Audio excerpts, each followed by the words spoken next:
ESPN Sports Connection. Have you ever wanted to play a next-gen version of Wii Sports? Well, if the answer is yes, then I'm sure eventually someone's going to make a good version of it in the future, probably Nintendo. But this game is definitely not it. That's not to say it's a bad game, as some of the games play just fine. It just never gets as close as being as much fun as Wii Sports. Most of the games can be played using the Wiimote or the gamepad, but some of them you're going to need both to play. But I'm going to talk more about that later. Now, there are only 6 games to play: tennis, golf, baseball, soccer, racing, and football. Since there are only 6 games, I'm just going to go over each one of them. And just for fun, I'm going to talk about them in the order of how much I enjoyed them. So first up, tennis was by far the best of the bunch. It controlled just like the Wii Sports version of tennis, where the characters move on their own and swinging the racket was the only thing you had to worry about. It controlled perfectly. Even when you used the gamepad where you swipe to swing your racket, it read it really well. And it felt like I really had control over the ball.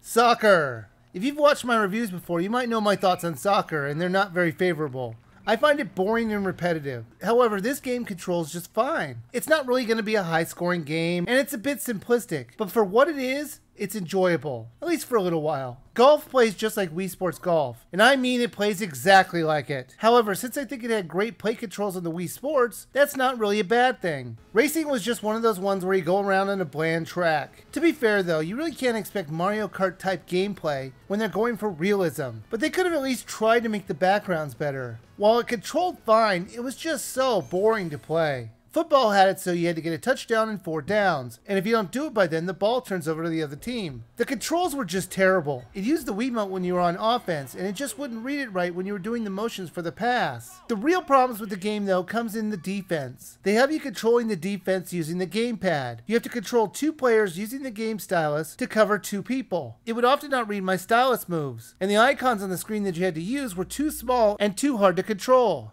But the worst though was baseball. Let's start off with the pitching and the outfielding, just because it was okay at best. In order to pitch the ball, you have to draw a line on the gamepad where you want to throw the ball. But that means you can do crazy pitches. But something as simple as throwing a ball really fast, straight down the plate, was much harder. To catch the ball, you have to hold up your gamepad like you were looking for the ball, and if you can find the ball in time, you will catch it. And that was kinda clever. But the batting was just awful. Unlike Wii Sports, which didn't have the advantage of the Wii Plus technology, this game does, and it actually makes it much worse. At no time does it feel like you had the control on how you were hitting the ball, because all the swings felt rough and unnatural. What's even worse was the very lazy outfielders. When you hit the ball more times than not, the outfielder would just pick up the ball and throw it to the pitcher, and you would be safe at first. Even if he hit it to the first baseman, he would throw it to another base and ignore me as it got on the base, or just throw it to the pitcher. It was dumbfounding on how stupid these outfielders could be. If they missed the ball, they would throw a fit and cry, but no one would actually get the ball. How I didn't get a home run every time is amazing to me. But I guess this is some kind of elementary school rules that I don't know about. No. If the fielder misses the ball, he can only get 2 bases. We don't want to make the outfielder feel bad because he missed the ball. Because everyone's a winner.